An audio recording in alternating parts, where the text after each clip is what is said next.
విమానాలు కనిపెట్టినప్పుడు చాలా మంది ప్రయాణం చేయడానికి భయపడుతున్నారట, పురుషులు కూడా. నష్టం వస్తుంది, అయ్యో ఇంత కష్టపెట్టి ఇన్ని లక్షలు కట్టుబెట్టి కోట్లు పెట్టి కనిపెట్టా, విమానాలు నడుపుతా నష్టం వస్తుంది, ఎవడో ఎక్కడం లేదంటే.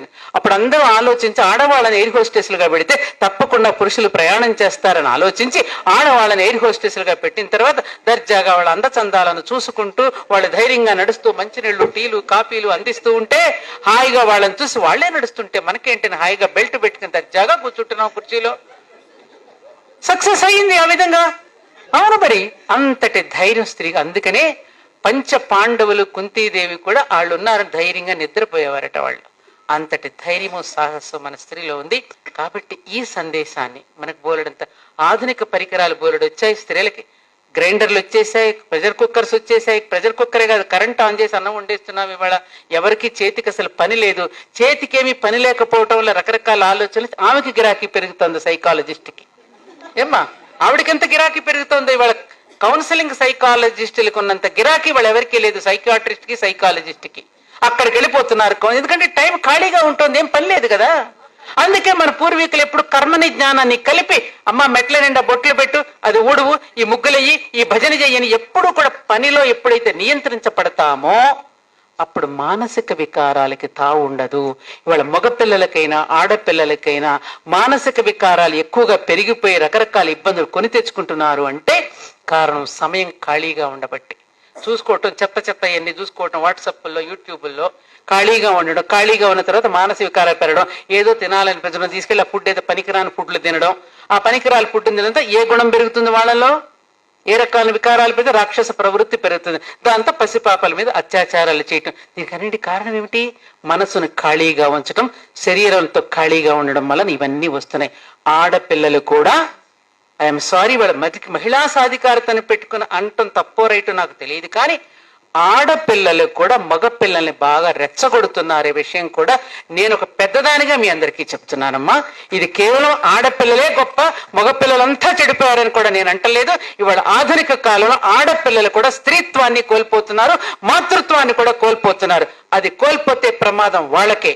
ఈ విషయాన్ని మాత్రం నేను ధైర్యంగా, నన్ను తిట్టుకున్నా సరే, నన్ను ఏమన్నా సరే, ఇది మాత్రం నేను ఖచ్చితంగా నేను చెప్పదలుచుకున్నాను. కేవలం మగపిల్లల్ని అనకండి. ఇవాళ మగపిల్లలే కుదురుగా ఉంటున్నారు ఆడపిల్లల కంటే. వాళ్లే సిగ్గుపడుతున్నారు కొన్ని విషయాల్లో. ఇది వాస్తవం. నీకిచ్చిన స్వేచ్ఛ, ఆమె చెప్పినట్టుగా నీకిచ్చిన స్వేచ్ఛకి, నీకిచ్చినటువంటి స్వాతంత్రానికి దాన్ని ఎందుకు నేను తల్లిదండ్రులు చదివిస్తున్నారు? ఎందుకు నేను హైదరాబాద్ పంపించి నేను హాస్టల్లో పెట్టి చదివిస్తున్నారు? పిచ్చి వేషాలు వేయడానికా? దేనికి ఎందుకు పెట్టారు? ఆమె చెప్పినట్టు సంప్రదాయం ఎందుకు పెట్టారు? దానిలో ఉన్న విలువేమిటి? దానికి ఎందుకు చేయాల్సి వచ్చింది ఆ విధంగా?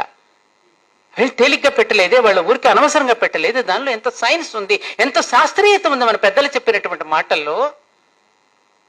అందుకని ఇవన్నీ కూడా మనం గ్రహించుకోగలిగినప్పుడే మహిళా సాధికారత. అసలు సాధికారత లేనిది ఎప్పుడమ్మా? నామరూపాలిచ్చి బయటికి పురుషుడిని మనం పంపిస్తున్నాం.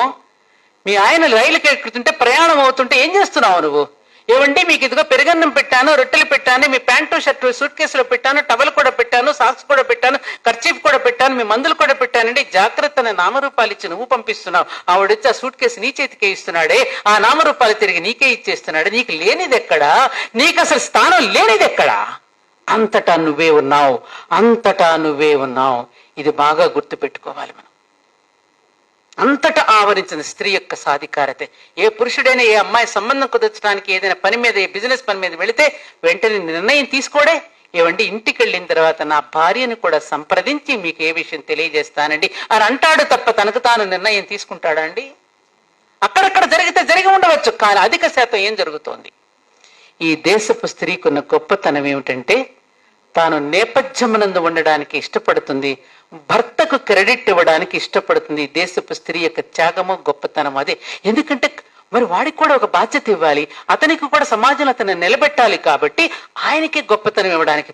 అందుకనే దేవాలయానికి వెళ్ళినా కూడా ఆయన పేరు చెప్పుకుని ధర్మపత్ని సమేతస్య సహకుటుంబానం అని చెబుతుంది తప్ప తన పేరు అక్కడ కూడా చెప్పుకోదు.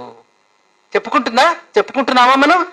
నోములు నోసినా, వ్రతాలు చేసినా కూడా వాళ్ళ కోసమే చేస్తుంది తప్ప తన కోసం చేసుకోదు. కాబట్టి ఓ భారతీయ మహిళ, నీకున్న ఓర్పుకి నేర్పు తోడై ఈ భారత జాతిని రక్షించుగాక.